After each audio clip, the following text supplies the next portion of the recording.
Assalamualaikum warahmatullahi wabarakatuh. Waalaikumsalam warahmatullahi wabarakatuh. Bismillahirrahmanirrahim. Alhamdulillahi rabbil alamin. Wal aqibatu lil muttaqin. Wala udwana illa 'alal zalimin.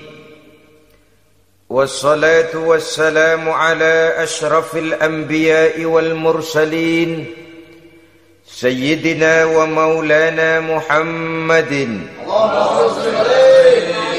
wa ala alihi wa ashabihil mujahidin at-tahirin, amma ba'du. Saudara-saudara kaum muslimin rahimakumullah, salah satu kelebihan makhluk bernama manusia, yaitu bahwa Allah subhanahu wa ta'ala menghiasi hidup manusia ini dengan syahwat, atau yang lazimnya kita sebut sebagai hawa nafsu. Inilah tenaga yang merupakan daya dorong yang melahirkan dinamika dalam kehidupan manusia, yang menyebabkan terus-menerus terjadinya perkembangan dalam sejarah peradaban dan kehidupan manusia. Hawa nafsu bisa melambungkan seseorang kepada puncak kejayaan, dan hawa nafsu dapat menenggelamkan seseorang ke dasar jurang kehancuran yang paling dalam. Pada surah Ali Imran ayat 14, Allah subhanahu wa ta'ala berfirman, A'udzu billahi minasyaitonir rajim. Zuyyina lin-nasi hubbus syahawati minan nisa'i wal banin wal qanatiril muqantarati minadh dhahabi wal fiddah wal khaylil musawwamati wal an'ami wal harth. Dzalika mata'ul hayatid dunya wallahu 'indahu husnul ma'ab.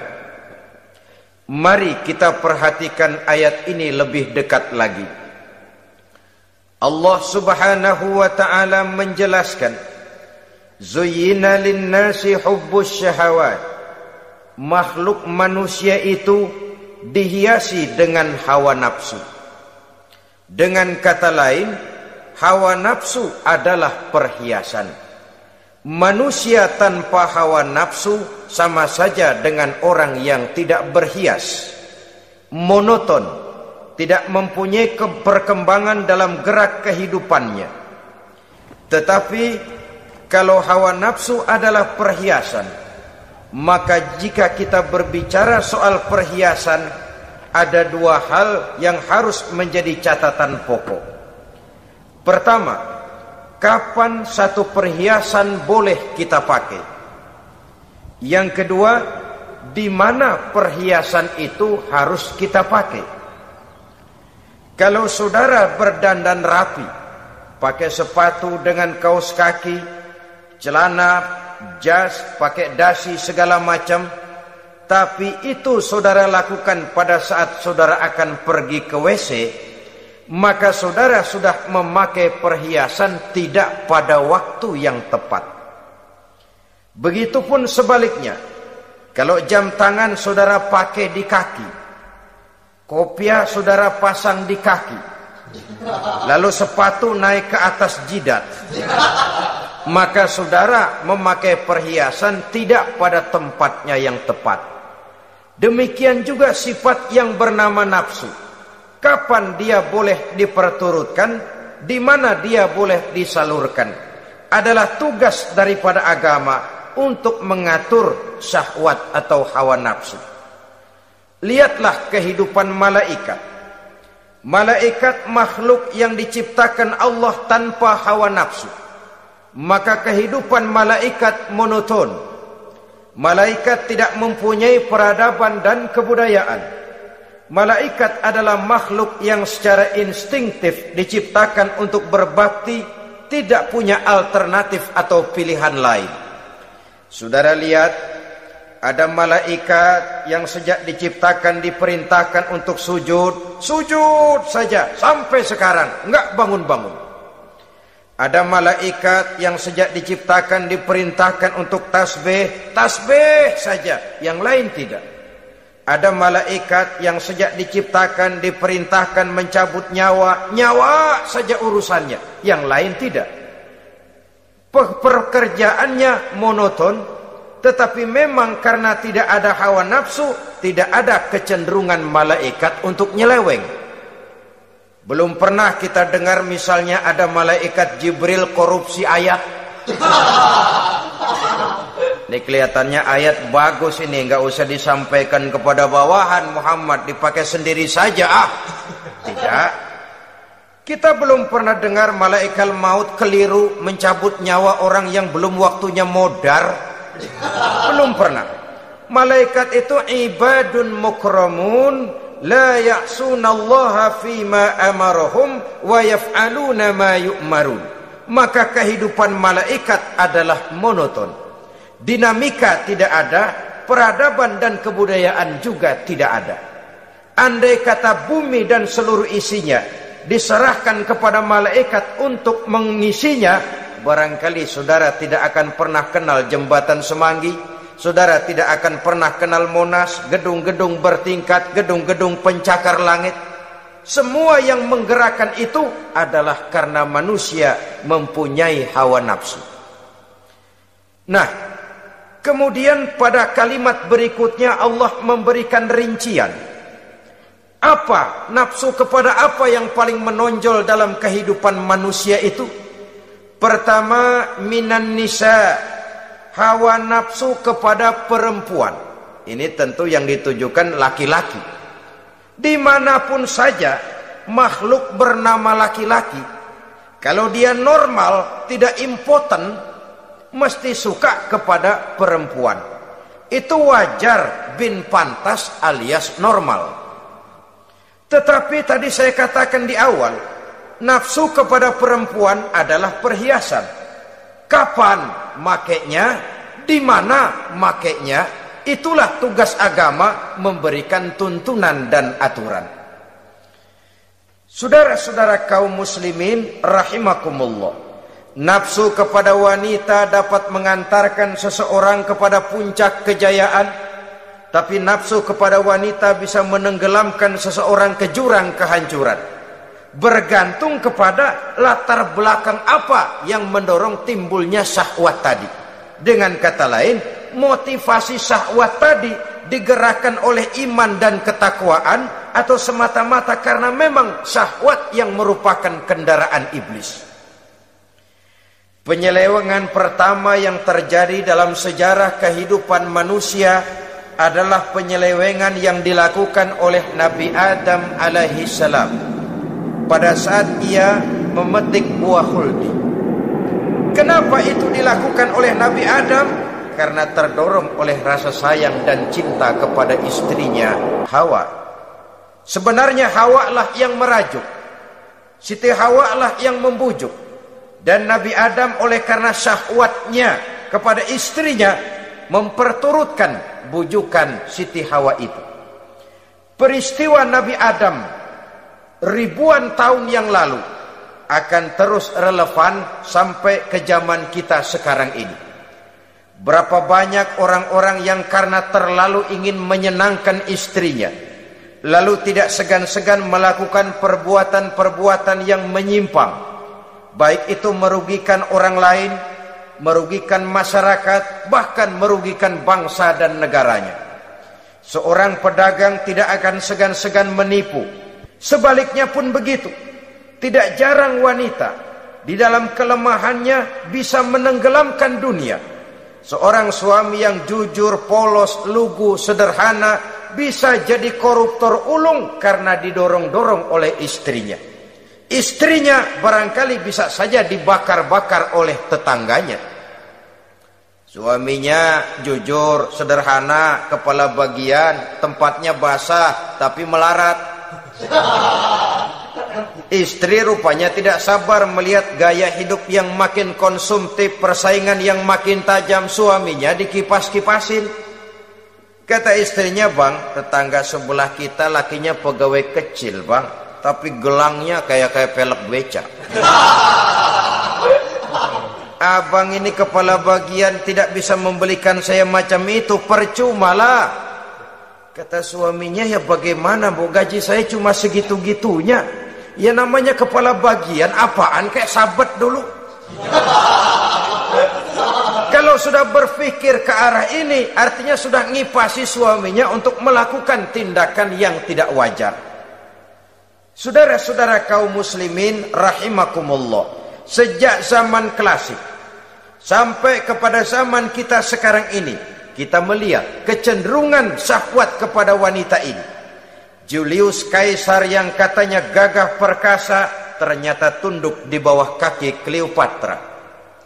Napoleon Bonaparte, the Lion of Europe, singa daratan Eropa, luas kekuasaannya, gagah perkasa tentaranya, kepada siapa dia tunduk? Ke bawah kakinya Margaret Josephine. Demikianlah di zaman kita sekarang, kita melihat di Jepang, betapa Perdana Menteri Uno didesak mengundurkan diri dari jabatan Perdana Menterinya oleh karena terlibat skandal dengan geisha. Kita juga melihat di Amerika betapa Senator Gary Hart dari Partai Demokrat yang masih muda, jenius, diharapkan masa depan Amerika lahir dari tangannya, terpaksa mengundurkan diri dari calon presiden oleh karena terlibat skandal dengan Donna Rice. Kita juga menyaksikan betapa parlemen dan kabinet di Inggris sempat geger oleh karena skandal Pamela Bordes, pelacur kelas kakap yang melanglang buana mencari sasaran-sasaran kakap. Ini adalah kisah kejatuhan yang diakibatkan oleh hubbus syahawat minan nisa. Oleh karenanya benar jika Nabi kita menyatakan an-nisa'u imadul bilad, wanita adalah tiang negara. Jikalau baik wanita, baik negara. Jikalau rusak wanita, hancur negara. Kalau syahwat kepada wanita cuma semata-mata karena syahwat, maka seorang laki-laki akan memandang wanita cuma sekedar alat pemuas hawa nafsu. Nilainya rendah. Sedangkan agama kita mengajarkan ma akraman nisaa illa karimun wa ma ahanan nisaa illa laimun, kata Nabi. Tidak akan menghormati kaum wanita kecuali orang-orang yang terhormat, dan tidak akan merendahkan derajat kaum wanita kecuali memang orang-orang yang rendah moralnya. Dengan kata lain, apabila syahwat minan nisa ini dilandasi dengan semangat iman dan ketakwaan, maka kehidupan Rasulullah sallallahu alaihi wasallam sungguh menjadi figur dan contoh dalam kehidupan kita. Perkawinannya bukan karena wajah yang cantik semata-mata, tapi lebih merupakan nilai ibadah kepada Allah Subhanahu wa ta'ala. Dengan demikian, kecenderungan kepada hubbus syahawat minan nisa dikontrol oleh nilai iman. Barometernya, tolok ukurnya adalah iman. Di zaman sekarang banyak kasus kawin campur yang pada akhirnya akan membingungkan kita sendiri. Padahal Al-Quran secara jelas dan tegas memberikan bimbingan. Orang itu kalau sudah, kata Imam Syafi'i, wa ainur ridha an kulli aibin kalilatun kama anna aina suhti tubdil masawiya. Mata kalau dibalut cinta dia buta terhadap nista, tapi mata kalau dibalut benci hanya melihat yang keji-keji saja. Biasanya cinta kepada wanita memang bisa menimbulkan dorongan yang positif, tapi juga bisa membuat seseorang buta sama sekali. Dorongan yang positif paling kurang dari segi penampilan. Coba lihat lelaki kalau lagi demen perempuan, lenjeh banget kan? Sisiran rambutnya rapi, triskaan bajunya lancip, sepatunya mengkilat, kantong celananya tebel, perkara anduk isinya bukan soal. Yang penting kan gaya. Lalu dinamis, kreativitasnya ada saja timbul. Tapi pada sisi lain, jikalau orang sudah kehilangan pertimbangan, juga kadang-kadang tidak segan-segan mengorbankan akidah, mengorbankan nilai-nilai iman. Padahal ini taruhan utama, sampai Quran dengan tegas memberikan peringatan. Wala ammatun mu'minatun khairun min musyrikatin walau a'jabatkum. Perempuan budak yang hitam legam, kalau beriman itu lebih baik untuk dinikahi daripada wanita cantik berkulit kuning langsat tapi musyrik.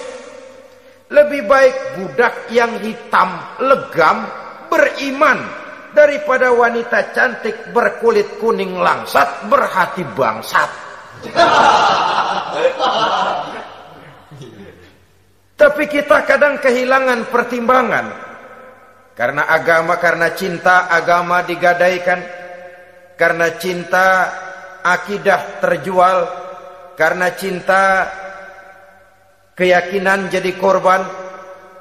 Ini semua penyakit yang datang dari hubbus syahawat minan nisa, kecenderungan mengumbar nafsu kepada perempuan. Ini memang perhiasan, tapi bisa juga jadi bumerang dalam kehidupan manusia. Berapa banyak penyelewengan terjadi karena pengaruh wanita yang tidak bisa jadi bisa. Ini pengaruh di dalam kehidupan memang sedemikian besarnya. Sehingga saudara-saudara kaum muslimin, inilah yang perlu dikendalikan dalam kehidupan, kapan dan di mana.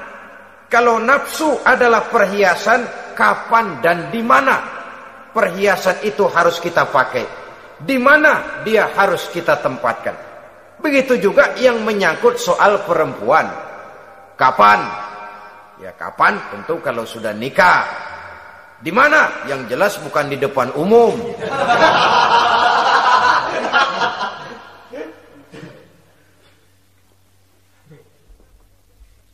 Ini nafsu yang pertama, minan nisa. Yang kedua, wal banin. Dihiasi juga manusia dengan kecintaan kepada banin. Makna banin di sini ay al-aulad, anak-anak laki. Kenapa disebut banin, anak-anak laki? Karena pertama, sering anak laki itu lebih jadi kebanggaan buat orang tuanya ketimbang anak perempuan. Sebabnya apa? Pertama, faktor nasab, silsilah lebih kuat kepada laki-laki ketimbang perempuan. Yang kedua, faktor cita-cita. Orang tua kalau punya anak laki-laki, cita-citanya panjang. Nak, kau nanti jadi dokter ya. Nak, jadi insinyur ya. Nak, jadi pilot ya. Nak, jadi pengusaha ya. Nak, jadi presiden ya. Tapi kalau dia punya anak perempuan, paling, ya nak, mudah-mudahan nanti kamu dapat jodoh orang baik nak. Dapat jodoh orang soleh.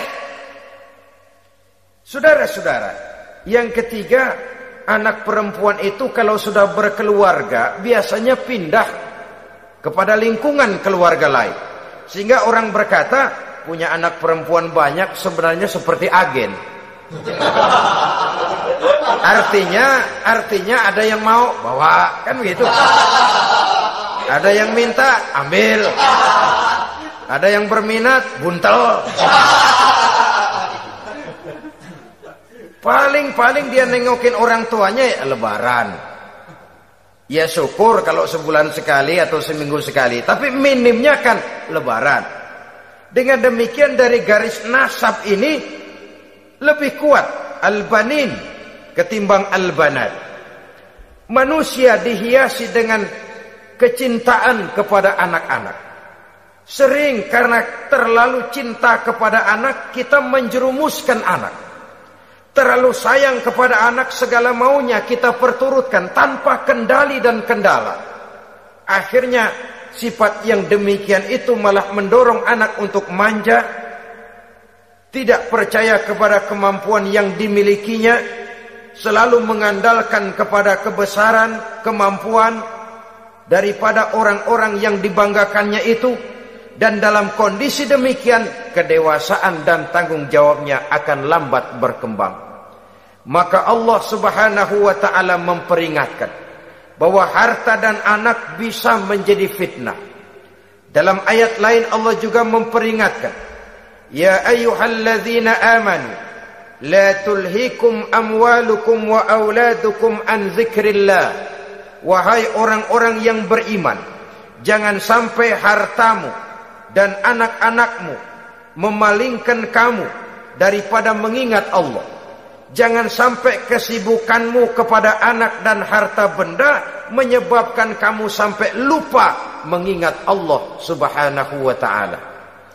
Berapa banyak manusia yang tenggelam dengan melupakan Allah, jauh dari agama, jauh dari tuntunan syariat, oleh karena disibukkan oleh persoalan anak dan persoalan harta benda. Maka satu-satunya jalan, jikalau kita tidak ingin anak kita sampai memalingkan kita daripada mengingat Allah, nilai-nilai keimanan harus ditanamkan kepada mereka sedini mungkin.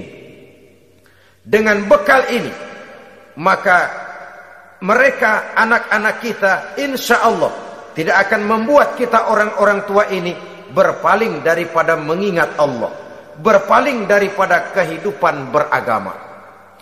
Memang karena anaklah kita orang tua peras keringat banting tulang, pergi pagi pulang sore cari nafkah.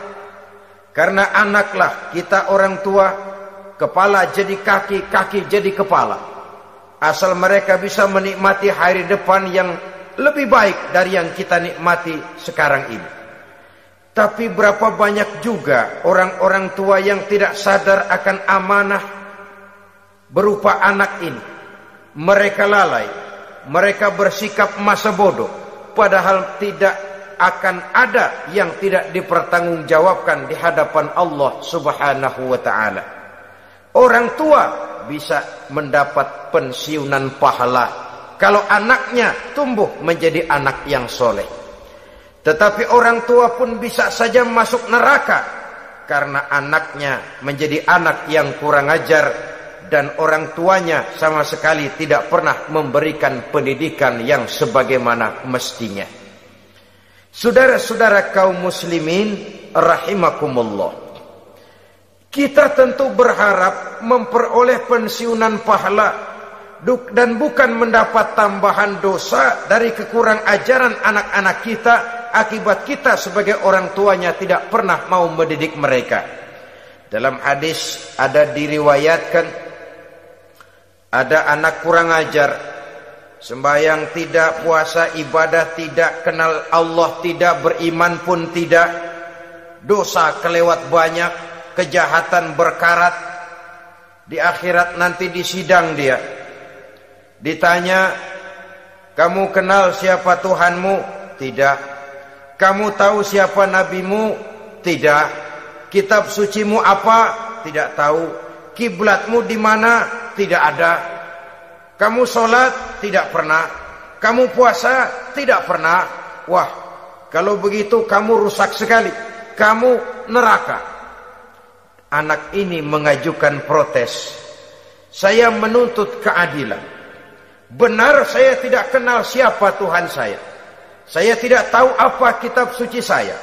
Saya tidak pernah mendirikan sholat, tidak pernah melaksanakan puasa.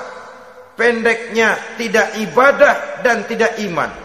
Tapi semua itu terjadi, sebab-sebabnya tidak lain karena orang tua saya tidak pernah mendidik dan mengajarkan saya. Orang tua saya tidak pernah mengarahkan saya ke jalan itu. Sampailah saya seperti keadaan yang sekarang ini. Orang tua saya enak-enakan ngaji, saya teler diantepin aja. Orang tua saya memegang kitab, saya megang botol. Dia tahu, dia diam saja. Dia tahu dan dia tidak memberikan peringatan. Karena orang tua saya lah, maka saya jadi seperti sekarang ini. Kalau saya harus masuk ke dalam neraka, saya menuntut keadilan agar orang tua saya juga ikut bersama saya gabung ke dalam neraka. Orang tuanya yang baik-baik dipanggil, Sudah mau berangkat ke sorga nih orang tua, dipanggil, "Ntar dulu mas, ini dulu." Mau kemana, kancang banget? Surga pak, nanti dulu urusan belum beres. Ini benar anakmu ini? Dilihat anaknya, iya anak saya ini. Waktu di dunia nggak pernah diajarin ngaji, nggak pernah. Sampai dia nggak kenal Tuhannya, nggak kenal nabinya, nggak kenal kiblatnya, nggak kenal kitabnya. Iya. Dia sembahyang, kamu dia nggak sholat, kamu diemin aja. Iya kali. Kenapa pakai kali? Yang benar ngomong. Ramadan dia nggak puasa, kamu nggak tegur, kamu diam saja. Iya. Wah, kamu nggak tanggung jawab. Kamu tahu anak itu adalah amanah. Menyia-nyiakan amanah adalah khianat. Khianat adalah dosa besar. Jadi bagaimana saya? Ya kamu gabung sama anakmu, join ke neraka berdua bareng. Lantaran kamu tidak mau mendidik mereka, anak-anakmu, maka jadilah anak-anakmu seperti sekarang ini.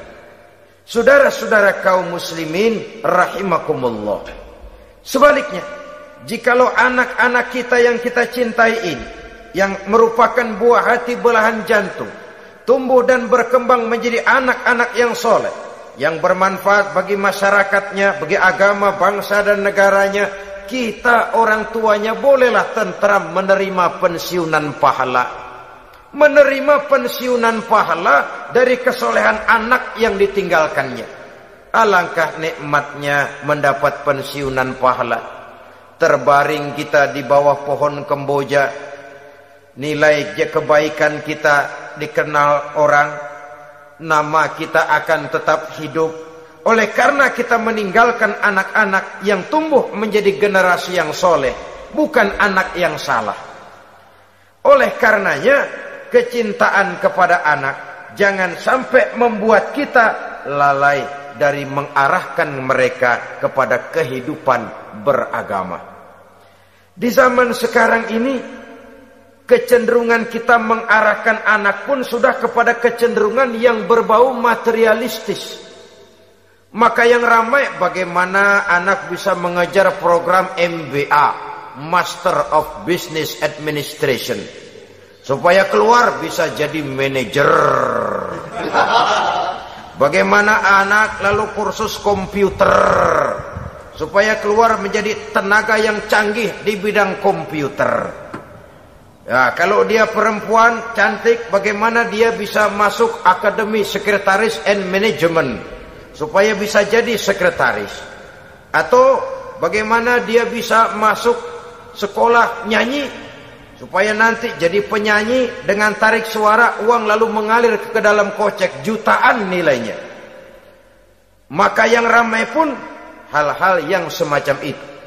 Dalam pada itu, pengajian, kursus-kursus keagamaan, study club yang membicarakan masalah-masalah agama, ramainya kadang-kadang kalau bulan Ramadan, dianggap training center. Ya lumayan, daripada tidak sama sekali mah lumayan. Tapi dengan demikian ini kan merupakan bagian terpokok dari kehidupan manusia. Alangkah idealnya jika dia mengantongi gelar MBA, Master of Business Administration, tapi punya nilai iman yang tangguh, ahli komputer tapi punya keyakinan beragama yang mantap. Dan ini harus ditanamkan lebih dahulu sebelum dia menguasai disiplin ilmu yang lainnya. Saudara-saudara kaum muslimin rahimakumullah, kecintaan kepada anak-anak sering mendorong seseorang untuk menimbulkan sifat nepotisme. Segalanya serba garis keturunan. Sejak ia jalur birokrasi sampai ke dalam kehidupan sehari-hari, nepotisme ini bisa terlihat. Orang kehilangan kondisi objektivitasnya. Mampu atau tidak soal lain. Bidangnya atau tidak bukan soal. Yang penting masih ada hubungan keturunan. Maka timbullah tumpang tindih untuk sesuatu pekerjaan yang tidak sesuai dengan kemampuan dan keahliannya. Di desa-desa kita melihat masjid, ketua masjid bapaknya, bendahara anaknya, sekretaris mantunya, Bilal besannya, kol beduk engkongnya. Pokoknya asal masih ada garis keturunan masuk, tidak minggir. Ini pada akhirnya kurang menciptakan pemerataan kesempatan. Iyalah kalau profesinya, tapi kan jarang yang demikian itu. Kita boleh cinta kepada anak-anak kita, tapi jangan lalu mempergunakan posisi yang kebetulan kita gunakan untuk menempatkan anak-anak kita lebih dari kemampuan yang mereka miliki. Nepotisme yang lahir, sehingga ini bukan saja tidak mendidik, tapi mengakibatkan terjadinya tumpang tindih. Tidak lagi berprinsip the right man on the right job, bahwa orang harus ditempatkan sesuai dengan keahliannya, tapi kita sudah berpikir subjektif, ahli atau tidak ahli, asal masih berbau keturunan, ayo silakan. Nepotisme yang akan lahir. Oleh karenanya, mencintai anak adalah sesuatu yang merupakan perhiasan di dalam kehidupan. Wajar, tetapi harus kita menempatkannya sesuai dengan semestinya. Ini yang kedua.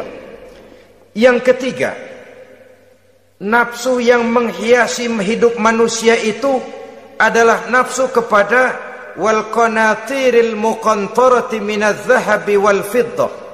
Al-qantarah ay al-malul katsir. Kecintaan, kesenangan, nafsu kepada harta benda yang banyak daripada emas dan perak. Ini tentu sesuai dengan situasi dan kondisi. Kecintaan untuk mengumpulkan harta benda yang sebanyak-banyaknya, baik itu berupa emas, baik itu berupa perak.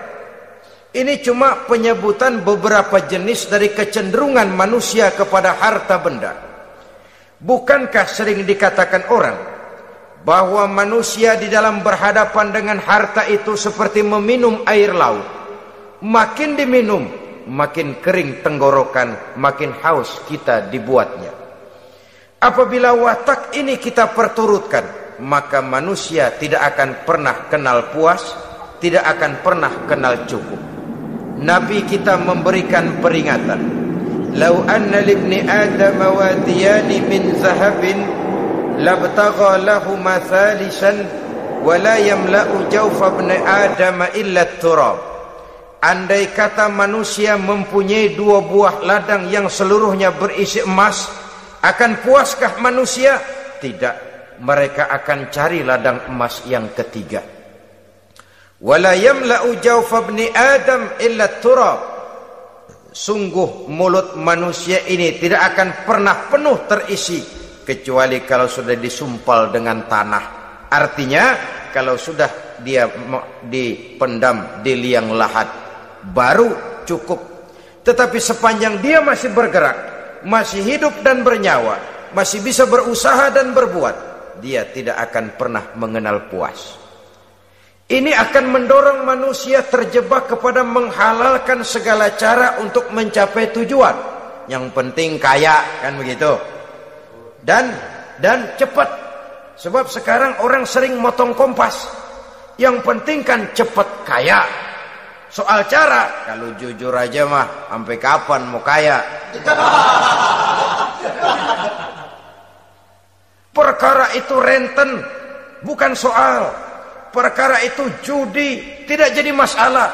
Perkara itu korupsi, menyangkut hak orang banyak, bukan soal. Yang penting cepat kaya.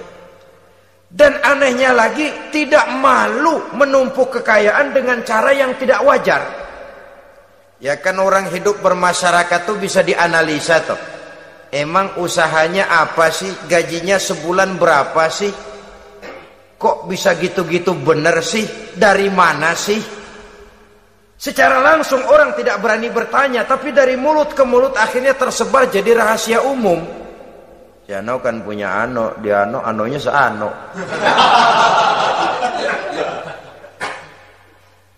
Ini bisa jadi bahan pertanyaan dalam kehidupan, akhirnya jadi gunjingan. Orang sudah tidak terlalu peduli dari mana kekayaan itu diperoleh, yang penting kaya.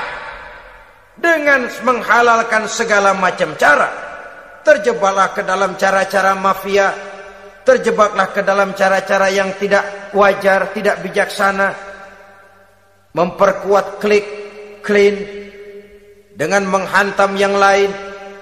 Saudara-saudara kaum muslimin rahimakumullah, bahwa manusia punya nafsu ingin kaya itu boleh. Boleh. Agama memberikan tuntunan, memberikan aturan. Tidak hanya sekedar asal kaya, tidak hanya sekedar asal banyak harta.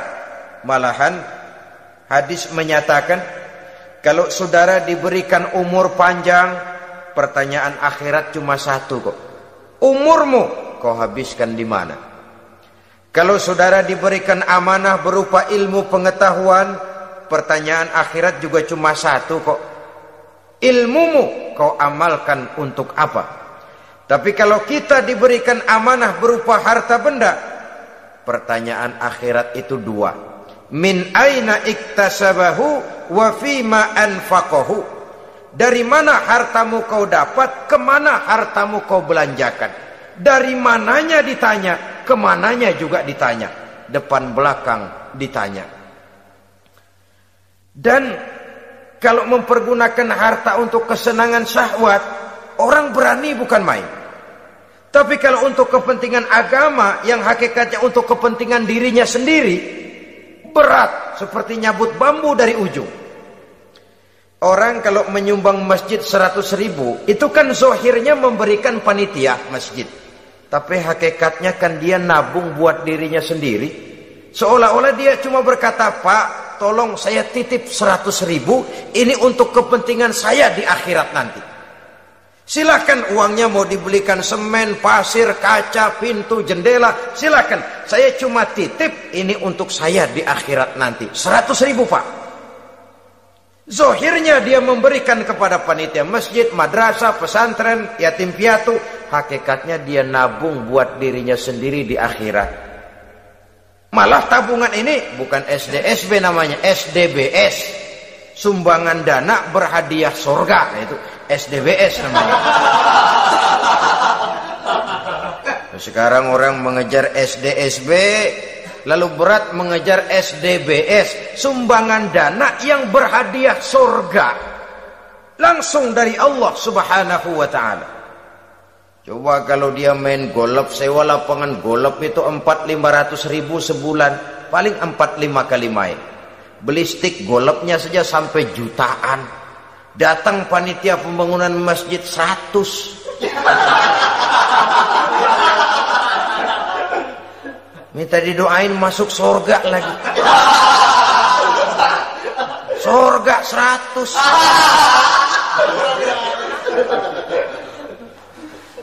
Saudara-saudara kaum muslimin rahimakumullah, kecintaan kepada harta benda yang banyak, baik berupa emas, berupa perak, mendorong orang untuk berlomba-lomba yang Allah peringatkan dalam Al-Quran, alhaakumut takatsur hatta zurtumul maqabir. Kamu telah lalai akibat kamu berlomba-lomba memperbanyak materi dunia. Hatta zurtumul maqabir, sampai kamu dekat masuk ke liang kubur, baru rupanya sadar bahwa perlombaan ini tidak akan pernah sampai ke garis finish. Betapapun jauhnya rally Paris-Dakar, garis finishnya ada. Betapapun hebatnya medan yang ditempuh, buasnya gurun pasir Afrika, garis finishnya pasti ada. Itu kan rally yang terbuas di dunia katanya, Paris-Dakar. Tapi garis finishnya ada. Namun jikalau kita berlomba memperbanyak harta, kita tidak akan pernah sampai ke garis finish. Yang kecil-kecilan aja dah. Kalau orang ditanya, kamu kenapa sih belum mau sembahyang? Ya bagaimana mau sembahyang Pak, tinggal di Jakarta masih kontrak. Saban habis tahun diubur-ubur yang punya rumah. Kalau punya rumah sendiri walaupun kecil-kecilan, saya mau ibadah Pak. Ya, diberikan rezeki oleh Allah, bisa bikin rumah walaupun kecil-kecilan. Belum juga mau sembahyang. Kok belum juga sembahyang?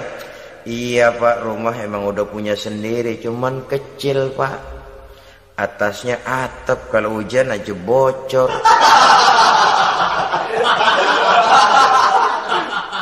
Kalau bisa bikin rumah yang permanen Pak, tenang, saya ibadah, sembahyang saya rajin. Iyalah, diberikan rezeki bisa bikin rumah permanen, bagus rumahnya. Lain lagi, iya, rumah sudah permanen, tembok, ubin, cuman isinya belum ada Pak, perabotannya. Duh. Kalau punya peralatan rumah tangga yang memadai, tenang, saya ibadah. Diberikan juga rezeki bisa beli perabotan rumah tangga yang lumayan. Di atas tehelnya sudah pakai karpet, mebelnya spaghetti, tempat tidurnya alga spring bed dan low pillow, ada kulkas, ada TV, di sebelah TV ada kunci mobil. Kuncinya mobilnya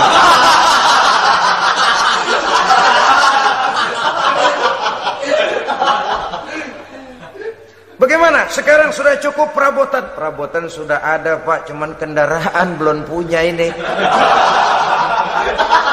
Kemana-mana masih ngukur jalanan aja. Kalau punya kendaraan enak, kemana-mana cepet Pak. Mau ke masjid juga getap dah, rajin. Diberikan rezeki bisa beli kendaraan. Lain lagi nanti. Sudah punya sepeda, pengen punya motor kepengen punya mobil kepengen punya pesawat terbang pengen punya kapal induk.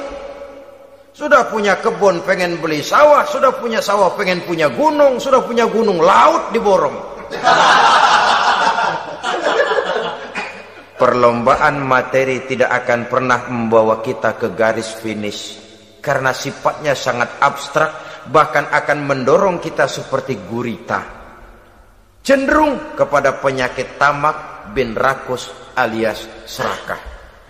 Dengan demikian saudara-saudara, bahwa kecintaan kepada harta merupakan nafsu, dan nafsu itu adalah perhiasan, dia bisa menjadi daya dorong positif. Kalau dalam upaya memperoleh harta itu kita tidak akan keluar dari tujuan keridhaan Allah. Saya cari nafkah tapi yang Allah ridho. Saya ingin kaya tapi dengan cara yang Allah ridho. Ini kunci yang akan menyelamatkan kita manusia dari perangkap menghalalkan segala cara. Ini yang ketiga. Yang keempat, dihiasi manusia itu dengan nafsu kepada wal khailil musawwamah, kuda yang bagus, kendaraan yang bagus, kuda yang terpelihara. Al-musawwamah ada yang mentafsirkan ar-ra'iyah. Ar-ra'iyah itu yang digembalai, binatang ternak, kuda yang digembalai atau kuda yang diikat. Artinya kalau dulu kan yang namanya tuan-tuan tanah itu baru dibilang bejeger kalau kemana-mana naik kuda. Jet set zaman dulu itu udah kelompok jet set, itu kendaraan. Kalau sekarang baby band dah, dulu mah kuda band.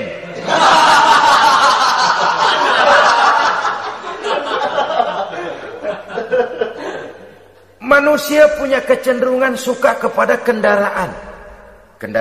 Apalagi di zaman sekarang ini, wah, iklan-iklan itu kan sangat menggoda kita. Melayani segala macam bentuk penjualan. Nah, ini lalu terangsang biar duit cekak. Kalau udah ngebaca itu, wah, berani banget dah. Tahu duit nggak mungkin cukup, tapi begitu baca melayani segala macam bentuk penjualan dengan fasilitas ringan. Nah, jadi dah. Jadi juga punya mobil, jadi dah. Perkara utang itu bakal nyekek leher, bukan soal. Kasihan saudara-saudara kita di daerah-daerah yang terjebak kepada iklan-iklan merangsang, yang akhirnya di luar kemampuan, sehingga terjebak. Pada saat dia harus mengembalikan kredit, dia tidak mampu, barang disita, uang hangus, nyengir deh. Bekipas sembari tahlil. Habis arang besi binasa. Bahwa kita menginginkan kendaraan yang serba baik, silahkan. Tiap akhir tahun ganti merek, keluar yang baru, ganti lagi. Itu kalau orang yang mampu. Buat kita yang tidak mampu, kenapa tidak bersyukur melihat yang lebih rendah di bawah kita? Alhamdulillah kita punya mobil, tangga kita cuma punya motor. Yang punya motor, syukur kita punya motor bisa rada cepetan. Tangga sebelah punya sepeda, mana-mana kekejek mulu. Yang punya sepeda, alhamdulillah punya sepeda. Tangga sebelah kemana-mana jalan kaki. Yang jalan kaki, syukur masih bisa jalan. Teman sebelah lumpuh bertahun-tahun gak. Yang lumpuh, alhamdulillah masih hidup. Tangga sebelah kemarin out nggak balik lagi. Saudara-saudara, saya pikir menengok ke atas itu perlu supaya ada rangsangan kita untuk maju. Tapi menengok ke bawah pun juga lebih perlu agar kita mensyukuri yang ada dan tidak suudzon, tidak buruk sangka kepada Allah. Apa yang diberikan Allah kepada kita sekarang ini, itulah yang terbaik menurut Allah untuk kita. Saudara-saudara kaum muslimin rahimakumullah. Dahulu ada seorang pemuda, matanya buta. Dia mengeluh, ya Allah, kenapa saya dilahirkan dalam keadaan buta? Apa dosa saya? Apa salah saya? Andai kata saya tidak buta, saya melihat keindahan alam ini, saya lebih akan bersyukur kepadamu ya Allah. Nah sudah, dia berburuk sangka kepada Allah. Satu hari, ini Raja Baduy di pedalaman mengerahkan tentaranya menculik anak-anak muda. Ini Raja Baduy ini kanibal, artinya suka makan daging manusia. Anak-anak muda ini diculik. Yang masih muda-muda ya, kalau kambing muda itu kan di sop rada sedap. Rupanya ini Raja kanibal ini begitu. Anak-anak muda termasuk ya pemuda yang buta tadi itu kena culik. Ya sudah diculik, rawatlah di istana raja ini, diberikan pakaian bagus, dikasih makan serba enak. Sebab apa? Supaya badannya gemuk. Setelah gemuk nanti dipotong di sop legit. Sudah, kerjanya cuma makan tidur, fasilitas nikmat, tidur enak. Udah giliran dapat 1 bulan 2 bulan kemudian, ketika mau diambil anak-anak muda ini, raja sendiri yang milih mana yang disop duluan nih. Sampai giliran anak muda yang buta ini, raja geleng kepala. Yang begini mah buta, dagingnya nggak enak. Ini satu lepas aja, lepas. Saya mau makan daging orang buta, lepas aja. Pulang ini anak muda, batinnya bersyukur, sujud syukur, ya Allah, katanya untung saya buta. Coba kalau saya nggak buta udah habis saya disop. 2 bulan yang lalu dia mengeluh, ya Allah, kenapa saya dilahirkan dalam keadaan buta? Sekarang dalam pulang ke rumah, perjalanan menuju ke rumah, dia berkata, alhamdulillah, andai kata saya tidak buta, habis badan saya disop oleh raja yang kanibal tadi. Saudara-saudara kaum muslimin rahimakumullah. Jadi dengan demikian pola hidup yang konsumtif sesungguhnya sangat tidak mendidik apabila dilatar belakangi oleh kemampuan yang tidak menunjang. Dengan demikian setidaknya mendidik orang untuk berkhayal. Anak-anak muda sama merek mobil ngerti banget dah, punya kagak? Ini BMW model terakhir nih. Nih kemarin gue ngeliat di sana, gue megang rame banget.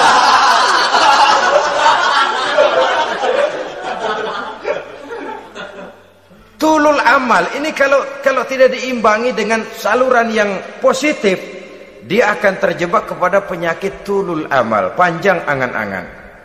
Baiklah ya, wal khailil musawwamah. Yang keempat, yang kelima maksud saya, wal an'am, cinta kepada binatang ternak. Manusia ini kan punya kecenderungan macam-macam. Setelah rumahnya bagus, hartanya banyak, kendaraannya cukup, ingin beternak. Jadilah peternak. Ini kecenderungan manusia, wajar saja sepanjang didapat dan dilakukan dengan cara-cara yang wajar. Wal hars, dan tumbuh-tumbuhan, bertani, bersawah, berladang, itu merupakan kecenderungan daripada manusia. Keseluruhan itu kata Allah, kecintaan kepada wanita, kepada anak, kepada harta benda, kepada kendaraan, kepada binatang ternak, kepada tumbuh-tumbuhan, zalika, semua itu mata'ul hayatid dunya, merupakan kesenangan hidup dunia. Berapa lama kesenangan hidup dunia? Sebentar, seumur manusia. Seumur manusia. Bahkan kadang-kadang pada saat dia masih hidup pun orang tidak sepenuhnya sempat menikmati kesenangan hidup dunia. Apabila ajal datang, selesailah kehidupan dunia sampai di situ. Orang-orang kafir, buat mereka surganya di dunia ini. Bila kehidupan di dunia selesai, selesailah sudah surganya sampai di situ. Kesemua itu, janji kata Allah, merupakan kesenangan daripada kehidupan di dunia. Wallahu indahu husnul ma'ab, dan Allah mempunyai tempat kembali yang sangat baik. Nah, setelah Allah menjelaskan semua itu, pada ayat yang ke-15 Allah memberikan jalan keluarnya. Memperturutkan nafsu kepada wanita, anak-anak, harta benda, kendaraan, binatang ternak. Bijaksanakah itu? Dalam ayat ke-15 surah Ali Imran ini Allah memberikan penjelasan tuntas. Qul a'unabbi'ukum bi khairim min zalikum.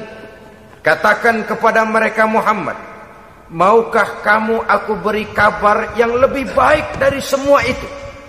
Lebih baik daripada kesenanganmu kepada wanita, kepada anak-anak, kepada harta benda, kepada kendaraan dan sebagainya. Mau kamu aku beritahu yang lebih baik daripada semua itu? Jawaban tentu mau. Kalimatnya bukan ukhbirukum, a'unabbi'ukum. An-naba itu berita yang besar. Lain dengan al-khabar, itu berita biasa saja. An-naba, sehingga pembawa berita disebut nabi. Dari naba yanbi, pembawa berita yang benar. A'unabbi'ukum, maukah kau aku tunjukkan kepada satu berita yang benar-benar besar dan benar-benar lebih baik dari yang semua disebutkan tadi. Apa jalan keluarnya? Lillazina taqaw 'inda rabbihim jannatun tajri min tahtihal anhar.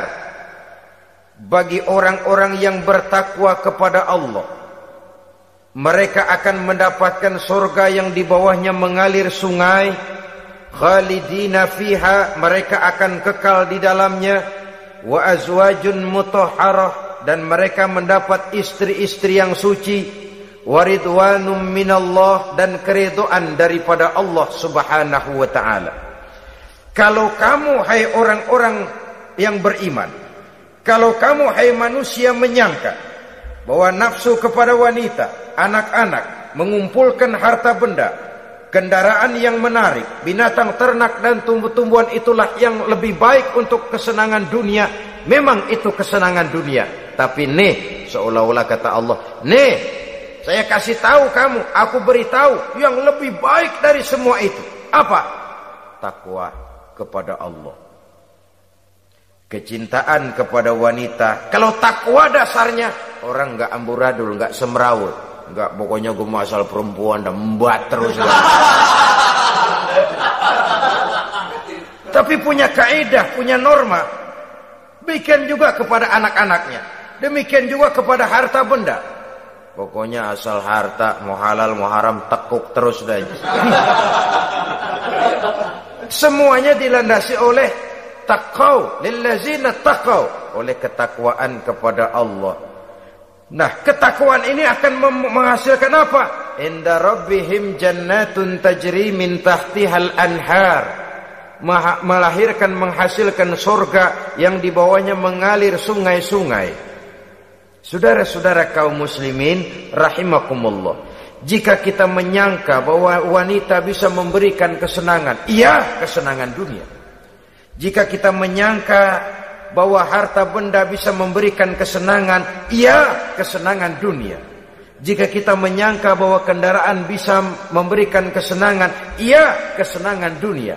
Tapi kita tidak cuma ingin itu, kita ingin itu semua juga bisa membawa kesenangan akhirat. Caranya landasi dengan takwa.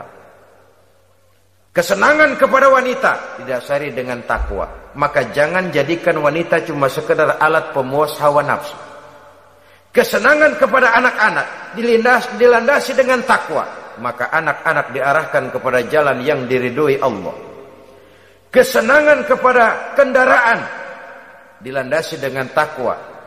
Maka kendaraannya selalu mengarah berjalan menuju jalan takwa, diridhoi oleh Allah Subhanahu wa ta'ala.